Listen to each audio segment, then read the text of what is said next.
આમોદનગરના કેન્દ્રમાં આવેલો શાહ એનએનએમસી ચામડિયા હાઈસ્કૂલના હજારો વિદ્યાર્થીઓ રોજ અભ્યાસ માટે પસાર થાય છે ત્યાં ગંદકીનું સામ્રાજ્ય છવાયું છે।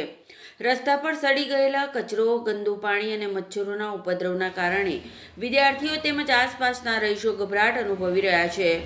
4 રસ્તાથી તિલક મેદાન સુધીનો વિસ્તાર, જે આમોદનગરનું મુખ્ય બજાર પણ ગણાય છે, ત્યાંથી શાળાના વિદ્યાર્થીઓને રોજ પસાર થવું પડે છે। નગરપાલિકા દ્વારા સફાઈ વ્યવસ્થાની ભયાનક બેદરકારી અહીં જોવા મળી રહી છે। ચામડિયા હાઈસ્કૂલના આચાર્ય વિષ્ણુભાઈ ઈશ્વરદાન ગઢવીએ મીડિયાને જણાવ્યું કે વિદ્યાર્થીઓના આરોગ્ય સાથે ચેડા કરતા દ્રશ્યો શર્મજનક છે। નગરપાલિકા તાત્કાલિક સફાઈ વ્યવસ્થા સુધારે એવી અમારી માંગ છે। ગઢવી વિષ્ણુભાઈ ઈશ્વરદાન ગઢવી। ગંદકી કે જ્યારથી ચોમાસું બેઠું છે ત્યારથી અહીં આગળ પાણી ભરાઈ રહ્યા છે અને પાણીના લીધે કિચડ થયો છે અને મારી શાળાની અંદર 1000 કરતા વધારે વિદ્યાર્થીઓ અહીં આવતા હોય છે।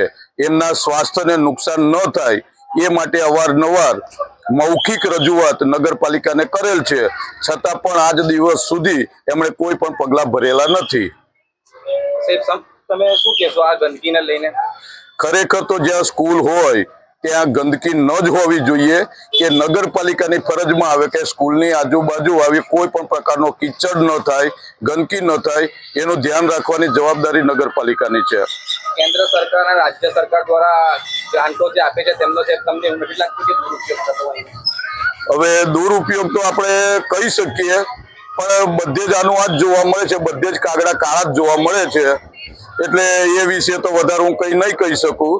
પણ જે અહીંયા આગળ સ્કૂલના ગેટ આગળ જે ગંદકી છે એને સત્વરે સાફ કરી અને કંઈક આગળ પગલાં લેવાય અને રોડ સાફ થાય એવી નગરપાલિકાને અપીલ કરું છું।